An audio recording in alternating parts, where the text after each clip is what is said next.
This is the Horse Radio Network. Well, before we get the show started, Horse Radio Network for the first time has a wide selection of Horse Radio Network merchandise available for the holidays. Hats, saddle pads, masks, clothing, mugs, and so much more, either screen printed or embroidered. Get your orders in now for you or your HRN listening friends. Visit horseradionetwork.com and click on the banner on the home page today. Happy holidays, everybody. This is episode 45 for Retired Racehorse Radio on the Horse Radio Network, brought to you by Kentucky Performance Products, Bates Saddles, and Casual Products. Retired Racehorse Radio is your guide to the adoption, care, and training of the retired racehorse. Brought to you in cooperation with the Retired Racehorse Project and New Vocations Racehorse Adoption Program. On today's show, we speak with Amber Sawyer about her new book, Love to Race, a beautifully illustrated documentation of her New Zealand-bred standardbred, Derek. We chat with Annise Montplaisir about finding education and career opportunities in the thoroughbred industry through her company, Amplify Horse Racing.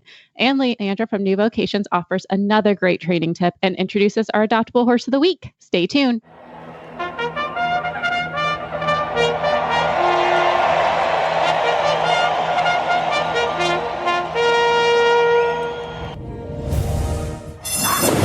And they're off on Retired Racehorse Radio, the podcast that is your guide to the adoption, care, and training of the retired racehorse.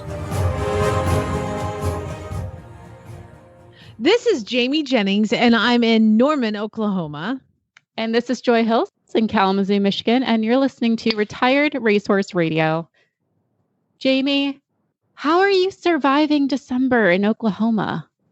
You don't want to know. Because I don't want to disappoint you, because it's so beautiful here right now. It's like the nicest December that we've had in a long time. I mean, I haven't lived here a couple of years, but what I hear other locals saying is that it's the nicest December in a long time. So it's going really well. I've got so many horses in training and started introducing a couple of them to the trails. You just kind of like getting out of the arena. So when I restart them, they come from a rescue, Horse and Hound Rescue Foundation. A lot of them do. And they come off the track, but they've been sent to the rescue. Some of them have injuries. Some of them have, previous problems or emotional problems. And so I restart them all and with join up and then with long line. And then we move to the arena. And if they progress fast enough, well, then they get to hit the trails. And today I hit the trails with 3 different ones. And all 3 were magically perfect. And these are racehorses that have never been ridden in open fields or in the woods before. And it's so fun to watch them just emotionally bloom so much, and so that's where you do a little bit one day, then a little more, and then a little more. And some of them, like one of them today, I'm like, let's go in the woods. Every horse is so special and they're all so different, and they have their own gifts and their own emotional baggage and physical baggage, so it's really fun to kind of watch and be able to pick apart, and see what each horse can do and what each horse is capable of and how far you can push certain horses. Can you tell I love training horses? Oh my God, I'm sorry. I'm talking too much. I mean, not at all. I can't tell at all. But no, that's what I think winter's about, though. It's about having more fun, kind of taking a break from competition season, unless you're in Florida, where they get to compete all winter. Yeah, whatever. Fancy show. They're not listening to this. They're too busy showing. Yeah. But us people who have to deal with snow and ice and mud, we get to enjoy, some downtime with our horses, have some fun. I've gotten mine out to enjoy some trail work as well. We've been getting used to the new indoor, which is super exciting. We just have to get our electricity in. So I can't wait for that. And yeah, it's just been a really enjoyable time. One of my students is riding my old show horse now. And it's been a battle getting her healthy. She's been rehabbing the last couple months. And yeah, it was just so nice to see her beaming up on this horse. She hasn't ridden kind of a schooling master horse before. So it's a horse who can really kind of take her to that next level. So that's great. Yeah. So that's been really nice. So I'm looking forward to December. It's actually been quite pleasant up here in Michigan, despite being a little colder, but it's been very mild overall. But I saw some pictures from your weekend. It looked beautiful. Well, before we get the show started, let's talk to our title sponsor. And we love these people so much. Our friends at Kentucky Performance Products. She swallowed hard as they walked into the start box. She could feel his muscles tense under her leg. 5, 4, 3, 2, 1. Have a great ride. She didn't have to ask. He galloped out of the box and across the field toward their first training level course. His ears pricked. Her heart pounded. He attacked each obstacle with confidence, clearing them with room to spare. A huge smile broke out on her face as she crossed through the finish flags. She leaned forward and buried her face in his neck. Their bond of love and trust blocked out all else. This love story is brought to you by Elevate. Research proven to have superior bioavailability. Elevate supplies the essential vitamin E often missing from the equine diet. Its all-natural formula supports healthy muscle and nerve functions. The horse that matters to you matters to Kentucky Performance Products.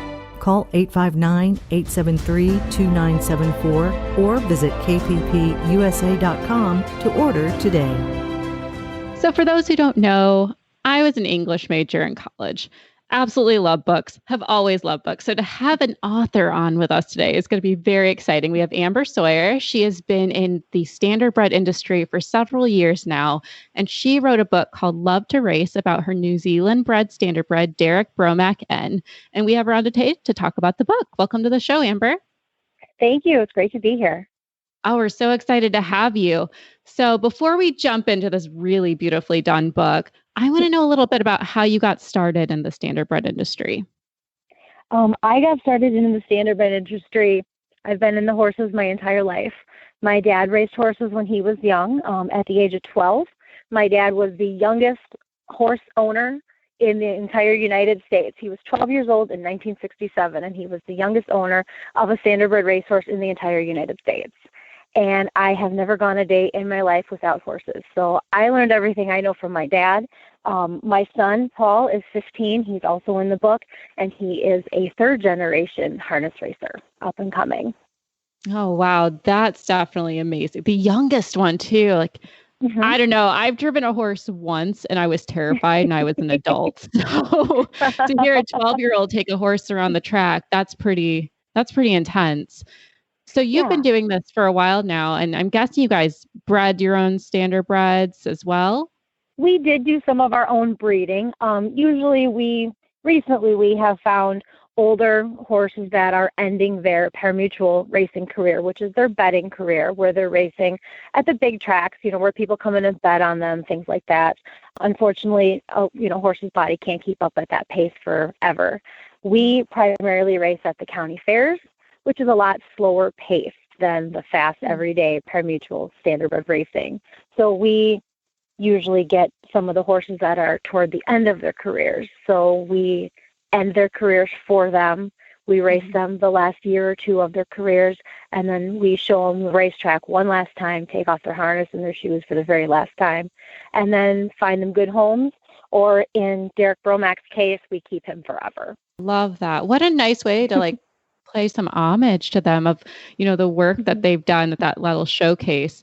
So with all the horses available, what made you go, let's bring this horse from New Zealand? Let's find the way to make it extremely difficult to ship a horse over.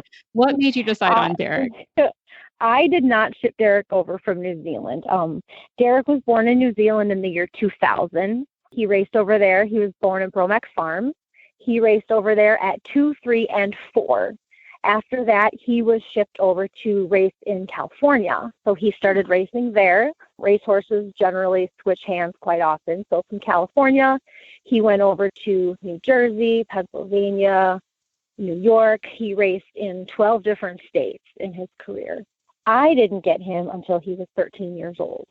Yeah, so I got him from a friend of mine. His name is Pete Cass. He's in the book also. Pete Cass was a friend of mine that I knew when I was racing in Maine. We met and then parted ways, as many horse people do. So we met and then parted ways, and then years later I got a call from Pete, who was racing in Ohio at the time. And he says to me, Amber, I have a horse for you. And I said, okay, tell me about him. He says, well, he's 13 years old. I said, okay. He said, but he says he just suffered a very, very bad injury, a suspensory ligament injury. And the vet says that he will probably never race again. He says, but I have faith in you, and I know you can get this horse back to the races. So I said to Pete, I said, he's 13 years old. We're talking a year to get him back to the races, if we could even get him back to the races. 13 is very, very old for a racehorse, as many people know. And I said, Pete, I don't want this horse. I said, this is too much work. This is too much time. This is way too much probability. Here he goes, you want this horse. And it took him about 3 months of convincing. And finally, this horse was on a trailer on his way to me in Wisconsin. But like I said, it was not my idea to bring him. And Pete still gives me a hard time to this day. Even after the book came out, he goes, now, this is the horse that you didn't want from me, right? And I said, yeah, be quiet. And he's made quite a name for himself over the years, too. Yes, he has. Yes, he has. Yes, he has. He has been in a few parades in our hometown of Mayville, Wisconsin. He's been in a few parades. He has gone to some nursing homes. We have visited some handicapped people. We started a program last fall at our hometown, our fall festival, where we were in the parade, and then I brought him down to the park for all the people to meet. And we started our inaugural campaign called Reading with a Racehorse. I read his story, which hadn't been published yet, to people that came by to visit him. We had people sitting on hay bales, and I was reading his story. So we started our Reading with a Racehorse program, which we hope to continue at some local libraries in the spring. We hope to get him to some schools in the spring to do some visiting. He's also been a yearly participant in our Madison's Midwest Horse Fair, which is the largest 3-day horse event in the United States. And there he educates thousands of people every year on Standardbred, the versatility of the Standardbred, and harness racing. I love it. What a cool horse. And I think all of us hope that someone would write a book about our beloved horses and illustrate as beautifully as you did. What pushed you to actually write this book? What made you want to tell Derek's story? Derek just had such a great story, and he's such a wonderful horse. We can do anything with him. He's met so many people. He's touched so many lives. I found a quote quite a few years ago that says, a racehorse has the ability to take thousands of people for a ride at the same time. And there have been so many people that have gone on Derek's ride with him. He's made just over $260,000 in his racing career. And he's raced in 12 different states, like I said before, 28 different racetracks, and 2 countries. The interesting part about Derek is that I'm actually still in contact with the farm, Bromack Farms, that he was born at in New Zealand, and they just received a copy of his book as well. So they are very aware of how special his horse is. I love that. That's adorable. And it seems like it's selling really well. This morning I went to check, and, we're recording on a Monday, but I went and checked it. It said 1 copy left. I was like, oh my gosh, like it's selling very quickly. And I think it would just make a beautiful Christmas gift for anyone who is interested in, Standardbreds, horse racing. I mean, the art is fantastic. Who is your illustrator for this? My illustrator is a very good friend. I've known her for 20 plus years. I'm aging myself here. Her name is Tammy Jo DeLeese, and she is a local friend. She lives maybe about 20 miles from me. So she worked on the book with me, and we were going through some pictures, going through the story, what picture would work where. And she, we both came up with what we thought, and everything just fit right together. And my publisher, which is actually kind of funny, I looked him up on Google. I Googled publishers near me. I had no idea how to write a book, no idea how to even start writing a book. So Google was my best friend. Sounds like you had a good luck star over you during this. Because I know, talking to other authors, like, man, publishing a book was one of the biggest headaches I've ever done, but it was so worth it. And you're here like, oh, I got to work with a close friend, and I just had Google. Like this, it sounds like the process was just meant to be for you. It was so wonderful. My publisher, I call him my own personal cheerleader. I mean, he's so wonderful. He's so positive all the time. You're doing a great job. This is an awesome idea. He's always there for me whenever I need him. And, like I said, Tammy and I worked very closely together, getting this book together. Oh, amazing. Well, if people want to find the book, where do you recommend them to get a copy? They are available on Amazon. You can just type in Love to Race under books on Amazon. I am selling them personally through me. I unfortunately don't have PayPal, but people are just doing the good old-fashioned send me a check, and my address is on the check, and I'll get one out to you in the mail. They're available for $15, and it's $2 to cover the cost of the shipping anywhere in the United States. Fortunately, people out of the country are going to have to order on Amazon, but anybody that orders it directly from me in the United States will get an autographed copy. Perfect. If people want to follow you or learn more about what you're doing, because you're still racing, and I don't know if you guys know, Amber's kind of unique with her racing. I've seen some pictures. You have a pink getup, like you're owning it on the track. I do. I am one of the only female drivers in the state of Wisconsin, and I've been deemed the pink lady. You guys definitely have to check out some pictures of her. So where can people find you to learn more and follow your racing career with all your other horses as well as Derek? You can find me on Facebook, Amber Sawyer. Just look for the picture of the racehorse on my profile picture, or you can also follow our stable, which is Sawyer Stables, on Facebook as well. Awesome. Thank you so much, Amber, for coming on the show today. And we're looking forward to learning more about Derek and his story. Sounds great. If anybody has any questions about the book, about harness racing, about Derek's story, feel free to shoot me a message. I'd love to hear from everybody we can. Thank you. You're very welcome.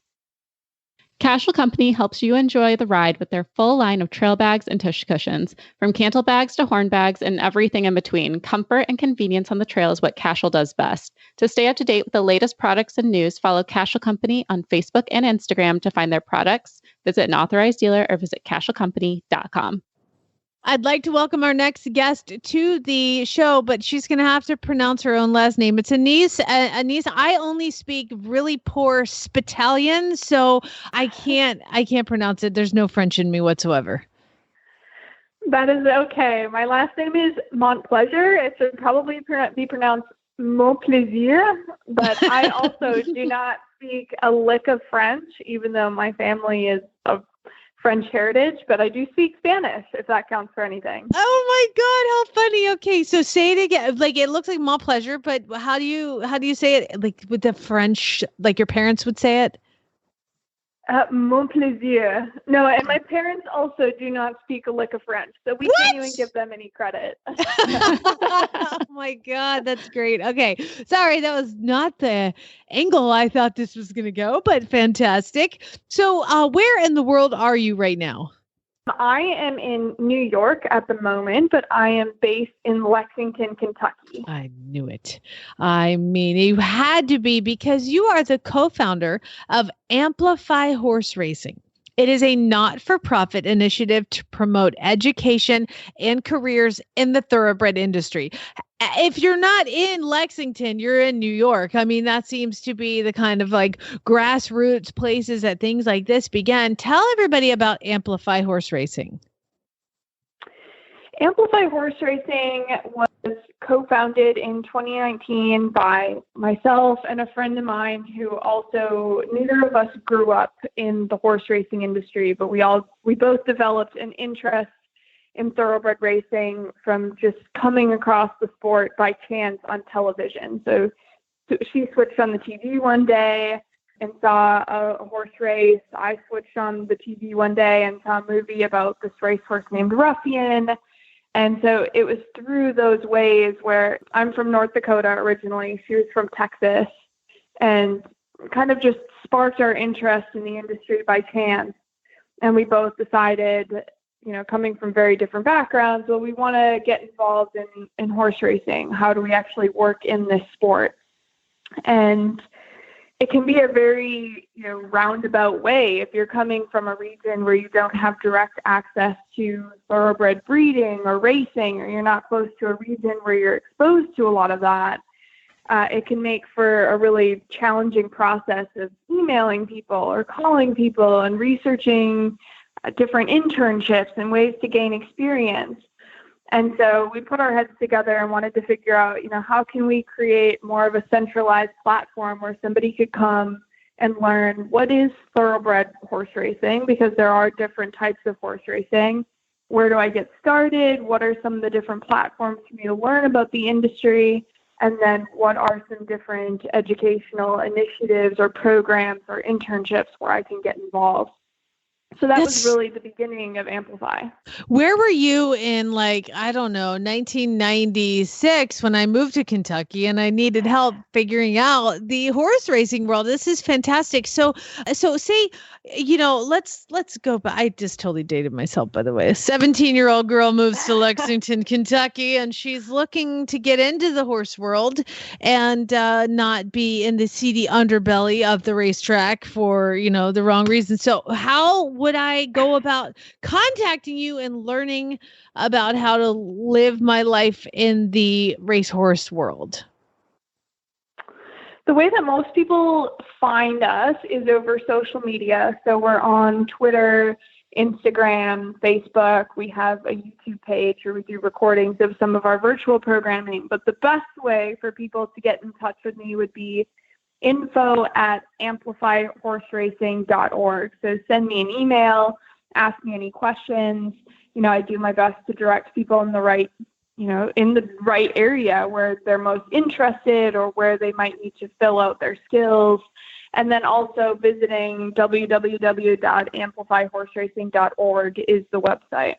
Now that's what I was going to ask you is so I come to you and I'm like, hey, I want let's role play for a second.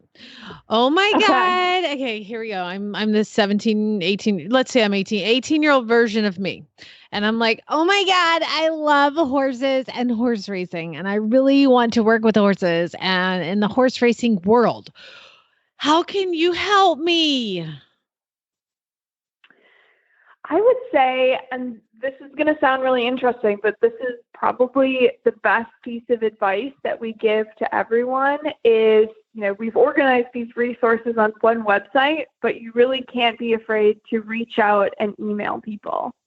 So, emailing farms, researching different farms, or researching different industry professionals you actually look up to, that's going to be one of the best ways to gain experience is to reach out, ask for a mentor, ask questions, ask what they recommend, where you should direct yourself, because ultimately it is still a very, word of mouth guided industry and a lot about who you know, and that tends to open up a lot of doors. So really not being afraid to. Yeah. On amplifyhorseracing.com, you guys have a list of jobs for hands-on work with the horses, sales, agents, managers, all sorts of different, all the way down. I mean, it gives you a lot of ideas for careers. Say I wanted to become, what I want to do? I want to be a racehorse trainer. I want to be Bob Baffert. So how do I do that? Is that how would you help me in that direction? Find that. We usually guide people towards gaining as much hands-on horsemanship as they can. So say that you're a kid that doesn't have any exposure to or doesn't even live in proximity to a racetrack. Well, it's still going to help you to learn about horses. So take lessons, go to a local horse farm and just start learning about general horse handling. And then when you are old enough to be able to travel, open yourself up to, working at a thoroughbred farm doing yearling sales prep. So getting those yearlings ready to go to auctions, and you're starting to build those horsemanship skills. And then from there, when you're ready, reaching out to a trainer, seeing if you can do a short-term internship with a trainer and learning about how different it is working at, a stable at a racetrack with racehorses, because they're high-end athletes, very high-energy animals compared to a regular school horse, getting a feel for working with, an actual thoroughbred in training. And then from there, most people who become trainers work for many, many years as assistants to top trainers. So this is going to be a long-term goal, and it's really setting up people's expectations to say, this isn't going to be a 1, 2, 3 year plan. It's really laying out your 5 to 10 year plan and how you can get to that point. Gotcha. Okay. Well, fantastic. Well, this is, it's just a great way to get into the business, a great resource, amplifyhorseracing.org. And man, I really appreciate you coming on and talking to us. Yeah. Thank you guys very, very much for the opportunity to talk about it. And, we always welcome people to look us up, and we do host monthly virtual horse racing hangouts. So on a monthly basis, we host a virtual event or panel presentation where people can tune in. We have industry professionals join us to talk about their own educational journeys and their own pathway to their career in the industry. And then people can come on, ask them questions, and learn more from their experiences to hopefully guide them in the future. So sign up for our virtual hangouts, check out the website, and send me an email anytime. All right, fantastic. Bates saddles are the saddle brand that truly put your horse first. Enjoy comfort, optimal balance, and seamless contact with your horse, leaving you free to concentrate on your aids. Bates saddles offer you many features you don't find on other saddle brands, including the external plexi contour block system, which is anatomically contoured to your leg, allowing it to ride in and behind the block to support your individual position for maximized comfort and security. An adjustable ergonomic stirrup bar, which allows effortless rider alignment to be achieved by altering the position of the stirrup bar, enabling you complete control over your preferred riding position. Many styles are available, including the new Bates dressage saddles, the Bates Victrix show jumping saddle, and drool-worthy, the Bates Advanta eventing saddle. It is the official saddle of the United States Eventing Association. Learn more about Bates saddles at batesaddles.com. That's batesaddles.com. And from the back of the pack on the outside, Commanding Curve is taken second, but California Chrome shines bright in the Kentucky Derby. And now it's time for the new Vocations Winner's Circle Adoptable Horse of the Week. You know, it's just not fair that we get to do this segment every week, Joy, where we torture people with horses that are adoptable. And it's going to be even worse for somebody who's not in the market because they're going to see I Can Do Anything and like die. He's so beautiful and gray. But before we start covering I Can Do Anything, by the way, that's his name. It's awesome. Let's talk to Leandra. Hello, friend. Hello. Thank you so much for joining us again. Before we get to the horse, do you guys, we always like to surprise you with a training tip of the week. Do you guys ever have horses that come in that are head shy? And what do you do about it? Oh, absolutely. So the horses who come into our program come from all different types of backgrounds, just like with any sort of barn, off the track, or otherwise. You never know who's been handling them and their level of experience, the way that everybody has their own way of doing things. So every once in a while, we'll get a horse in who just has some quirks, and head shyness is sort of one of them. And that a lot of times is just amplified by the fact that the average age of the horse in our program is just 3 or 4 years old. Sometimes we get 2-year-olds. So just like with young kids, they're just not processing things the same sort of way, especially when they're young and they're lacking experience. If some of the experience that they have learned previously, it has led them to believe that they don't want to be or to be shy of handling around their face, then you need to work to build up a different experience so that they have this different programming, truly a neurologic programming, so that they can understand that is sort of a safe thing to be pet around the face, to be handled, to have all those sort of things. So truly, just like with a lot of other things that I've talked about, repetition is key, because if you think about retraining the brain, so retraining a neurologic response to whatever sort of stimulus, so in this case, handling around the face, you're going to need to change through reversing the experience so that you can have a different pathway, so like truly like a neurologic pathway. So the path less traveled by is the one that you need to work on developing and strengthening, and that's going to happen through positive experience. So if you have a horse who comes in, is head shy, you're going to need to be slow and gentle and patient. That's sort of the approach that you need to take, because you're going to want to have them invite you into the space. So it's not something you can force on them, because again, that's generally a lot of the reason that they have developed this response is sort of a forced intrusion into their bubble, and one that they have associated negatively. Oh, I like that word, forced intrusion. I like that. Yeah, it's kind of a scary thing. Yeah. But, you know, they can't swat you away the same sort of way. So, you know, and even people just walking into barns should be sort of cognizant, ideally, of the fact that, like, just going up to a horse and, like, petting them in the middle of their head in their blind spot could be really scary. So, you know, I like to always, like, when you're approaching a horse, approach their shoulder and their neck. You can sort of like pat or scratch on their neck. Don't go right for their head, especially if you're working with a horse who is head shy. So go for the shoulder. You can sort of like talk quietly, be gentle, and see their response. Because horses, when they're ready for it, they'll invite you into their space. They'll kind of turn their head. They'll tell you when they're ready for it. So when you're trying to reprogram that, you want to sort of be invited in, ideally. So start somewhere else, start where they're comfortable, and just get a gauge for what their comfort level is. You can kind of see where they're like, you know, green light area. They're like, well, I don't know how I feel about this, the yellow light area, and then the absolute red light area. And so you can slowly work on making them comfortable in that yellow light area. And then hopefully that red light area turns into the yellow light area.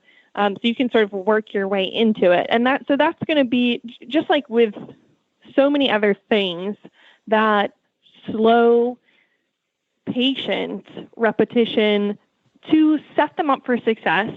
So creating a positive experience by setting them up for success, by being patient, by waiting for them to invite you in, for slowly building up their comfort levels in their sort of cautious areas.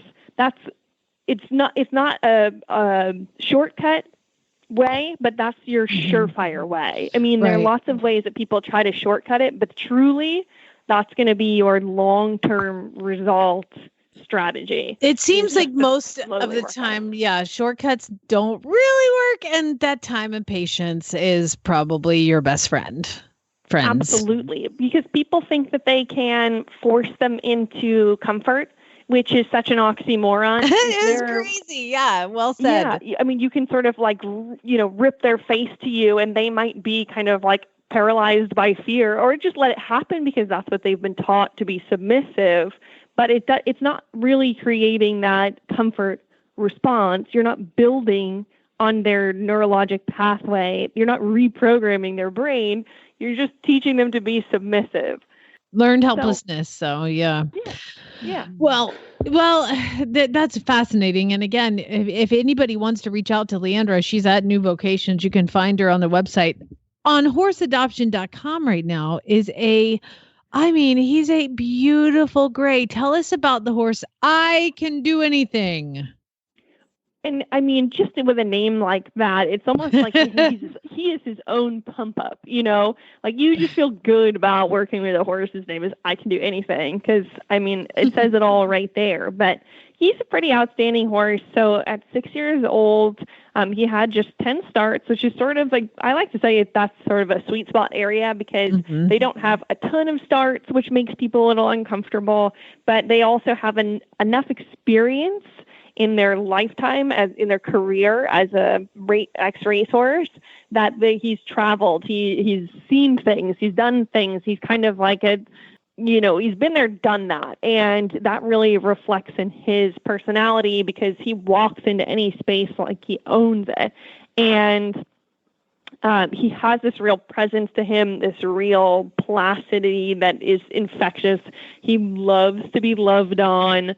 So I think that he could go on to do pretty much anything. This is a horse you could bring into a show ring, obviously catch some attention, but you could also just go hack out on him and he would be equally happy to do that. He's just very laid back, very cool, and just visually stunning.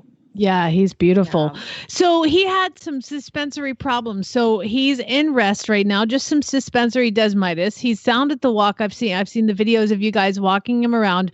But right now, I mean, you said 10 races. He still won $200,000. So he has done really well. But he's only, if you want to put in the time, this beautiful gray horse is I'm sorry, does this say $250 until the end of the year? Sure does.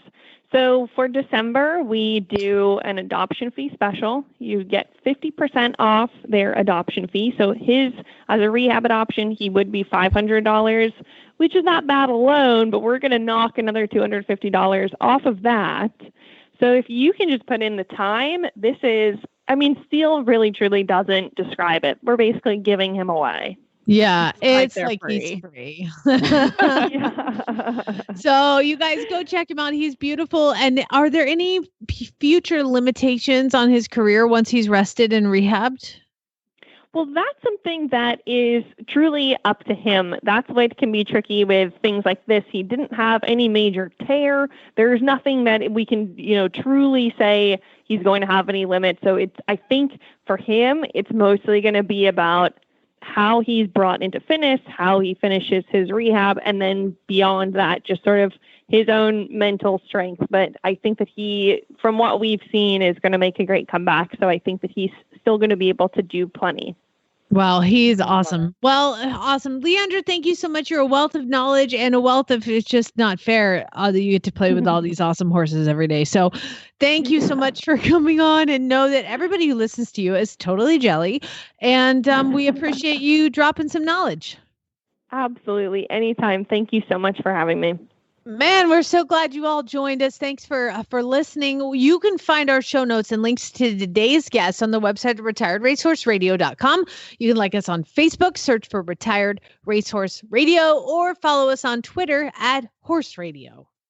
Check out Jamie's Facebook page, Flyover Farm, Jamie Jennings, Certified Monty Roberts Instructor, or shoot her an email at jamie@horseradionetwork.com.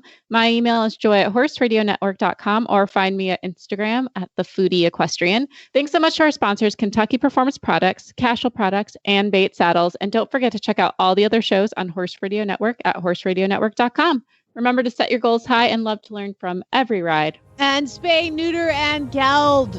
Bye, guys.